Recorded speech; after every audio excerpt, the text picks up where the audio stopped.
This is the true story of a woman with no name, found burned in a valley locals called Death Valley.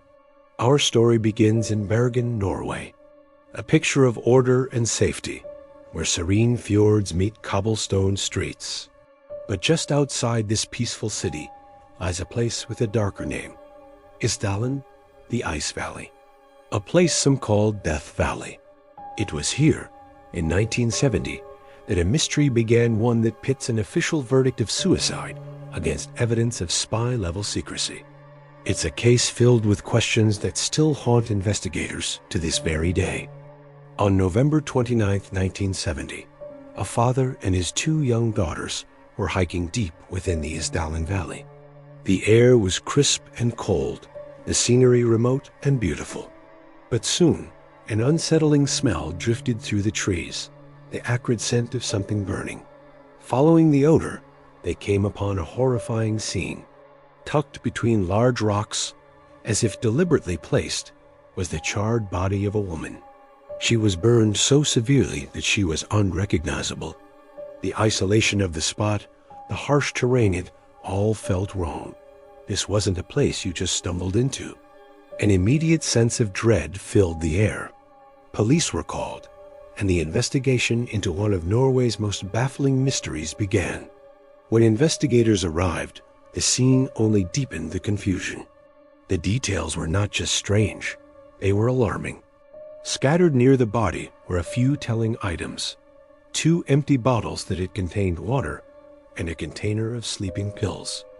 There was a purse, but it held no passport, no identification of any kind. Pieces of burned clothing were found, but every single label, every tag that could identify the brand or origin, had been meticulously cut off. Even the serial numbers on a found watch were filed away. They had a body, but no identity. Police ran her fingerprints through every database available, not just in Norway, but across Europe. The result was a chilling silence, no match. It was as if this woman had never existed. The autopsy was expected to provide clarity, but instead, it delivered more contradictions. The official cause of death was ruled to be a combination of carbon monoxide poisoning from the fire and a massive overdose of sleeping pills. The conclusion was stamped in the official file: suicide. But the forensic pathologists noted other disturbing details. There were unexplained bruises on her neck, suggesting a possible struggle. More bizarrely, soot was found only in her lungs, which meant she was still alive, still breathing when the fire started. The official ruling didn't sit right with the investigators on the ground. How could someone choose such a brutal, painful way to die?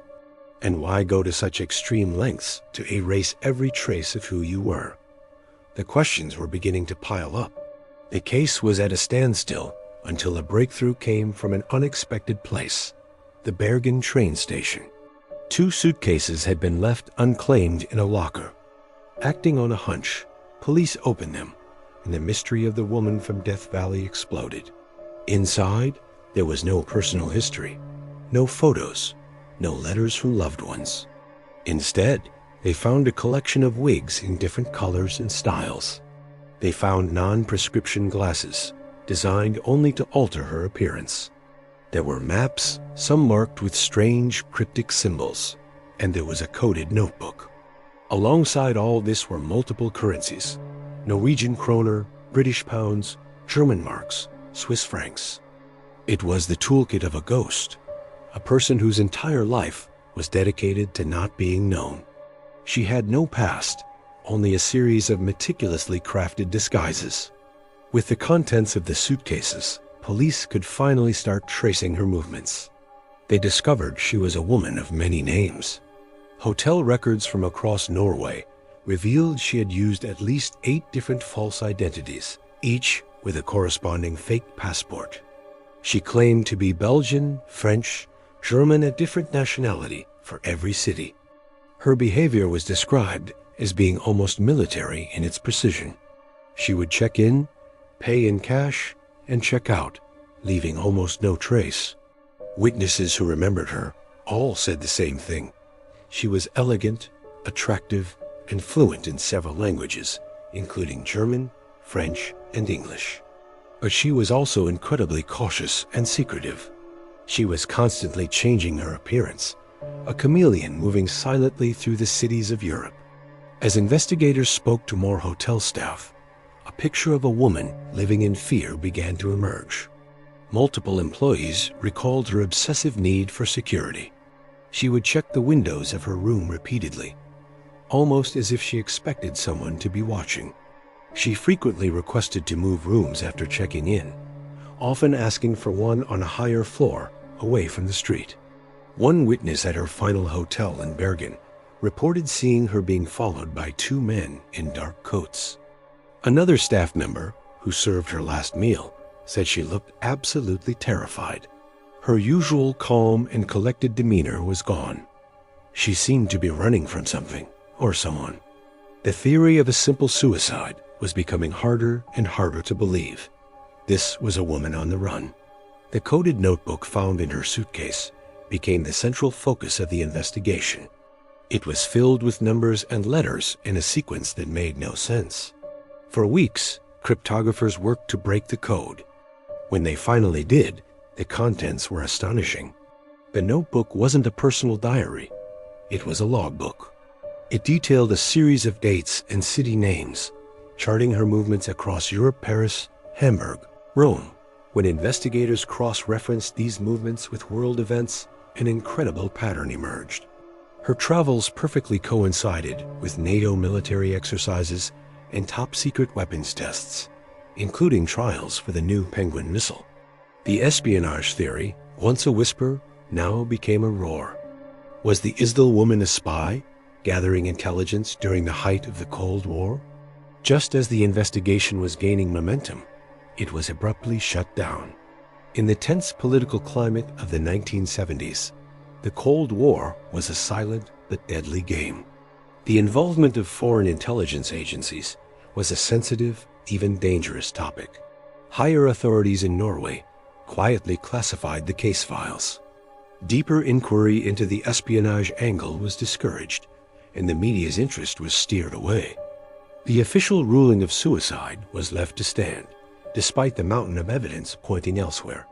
The questions about the bruises, the coded notes, and her terrified final days were deliberately left unanswered, buried in classified documents. The mystery of the Isdal Woman was officially closed, but for the investigators who worked the case, it was anything but solved. Decades passed, but the story of the Isdal Woman refused to die. In 2016, with advancements in forensic technology, the case was reopened. Scientists extracted DNA from a tissue sample that had been preserved. The analysis revealed that she likely grew up in or near Nuremberg, Germany, during World War II, and may have had Eastern European heritage. Isotope testing on her teeth confirmed what the coded notebook suggested. She was an extensive traveler who had spent time all across Europe. The science brought us closer to her origins, but it still didn't give her a name. No family came forward. No employer was ever identified. Her identity remains a complete blank space, a ghost in the system. So who was she? Was she a spy for an intelligence agency like Mossad or the Stasi, caught between shadowy organizations? Was she a courier, a disposable asset used to carry secrets, who was silenced when she knew too much? Or was she something else entirely? A woman whose private life became entangled in a world of international secrets she was never meant to discover? We may never know the full story. Her killers, if they existed, ensured her identity would be erased by fire. All we know for sure is that in Death Valley, Norway, the Isdal Woman burned, but the truth she carried vanished with her, and may have been meant to. Thank you for watching. If you found this story as haunting as we do, please consider subscribing for more unsolved mysteries.